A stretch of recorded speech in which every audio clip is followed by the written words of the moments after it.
Stanza 1, verse 1. The eternal parent, wrapped in her invisible robes, had slumbered for 7 eternities. This is what I was shown quite a few years ago, and it's a repeat drawing. The 7 powers are seen as a form of vortex, and there's 7 planets. We've got 7 metals, 7 chakras, 7 colors and notes. The 7 laws go straight into the Kabbalah, which is the 7 laws that underline the laws of attraction. I'll get to those in a moment. This is the eternal parent. This is one version. And there's 7 rays that emanated from a central point. We now get to more of the 7 rays. Here's the vortex. These are considered the waters.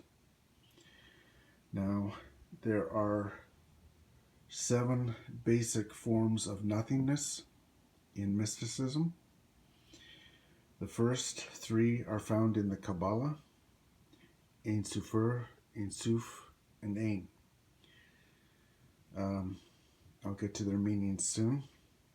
And then in the Egyptian Igdog of the creation mythologies, there's infinity, timelessness, invisibility, and darkness.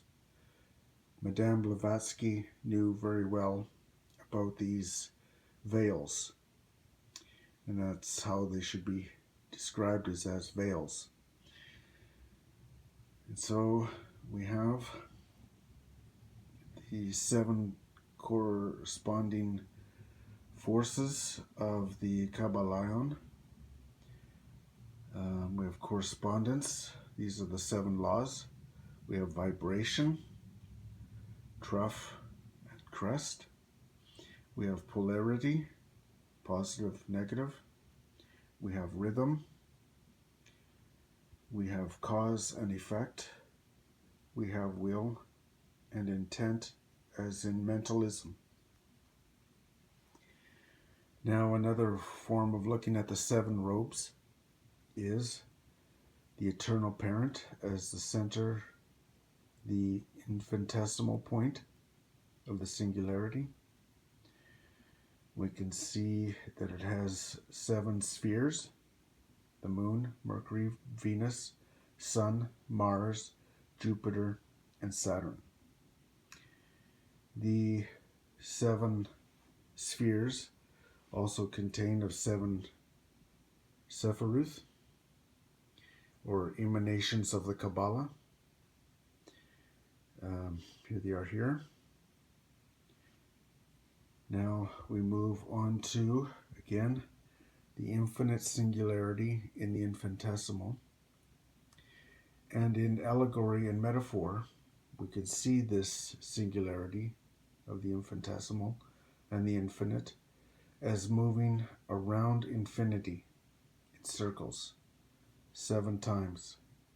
7 times across the infinities.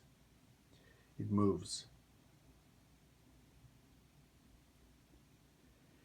This is called the slumbering and the duration in the stanzas. The circle is 7 times around eternity. Now, these 7 forces create what is known as the waters of creation. The waters of creation are spoken of in the Bible, in the Egyptian creation mythologies, and in many other sacred books. The primordial waters.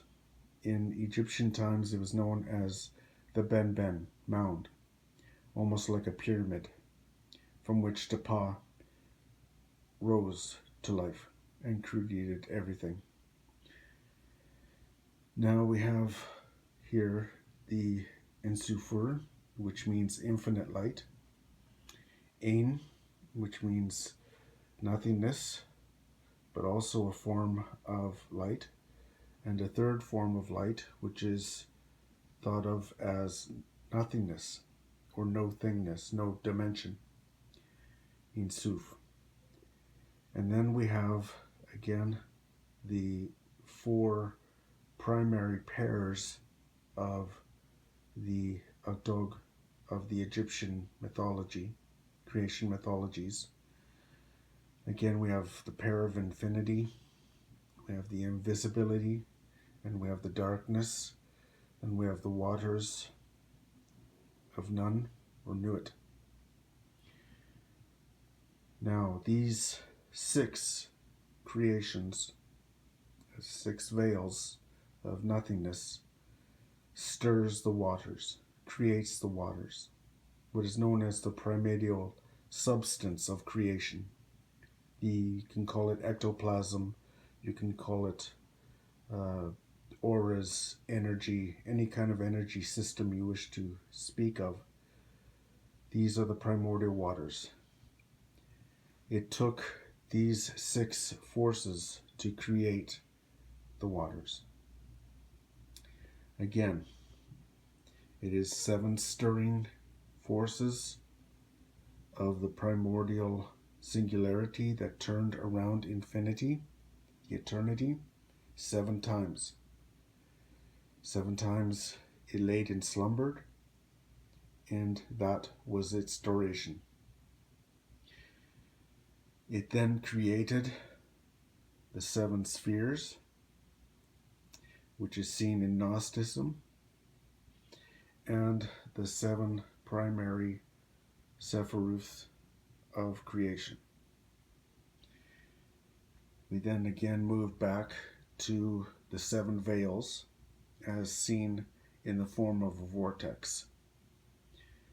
We see the waters stirring, and the 7 principles that went into the creation of the waters, of the vortex.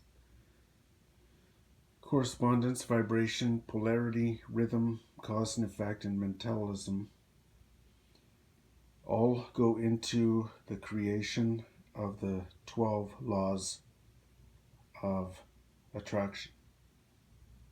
That's the substance. So we see the universal principles of 7 notes, chakras, laws, metals, planets, colors. And so this again is the 7 eternities. What we just went through is known as the 7 eternities. The 7 robes, the invisible robes of the eternal parent. This is just stanza 1, verse 1 of 9 verses. All we did today was cover the first verse of 9. There's 8 more to go in the first stanza. The stanzas go into 7 for the Cosmo-Creation, Cosmogenesis. And after that, there's another book of stanzas or codes, Codices of creation, logos, if you will. And that will be spoken of in far greater detail. So, at first, this doesn't maybe make much sense to many, but there are many more illustrations to go through, and many more stanzas and verses to go through, which add on to these basic principles, these basic understandings. So again, it was infinity, nothingness, invisibility, darkness, these forces of light.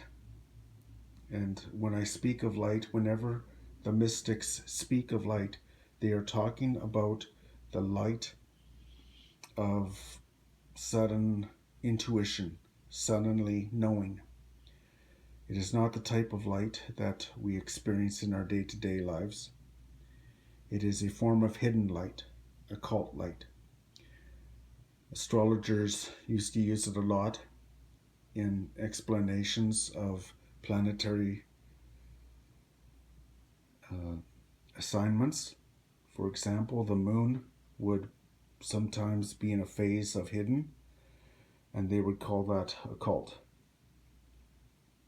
So thank you very much. This is the first basic parts of the first stanza. There's 8 more verses yet to go dealing with this first stanza. And thank you. Have a good day.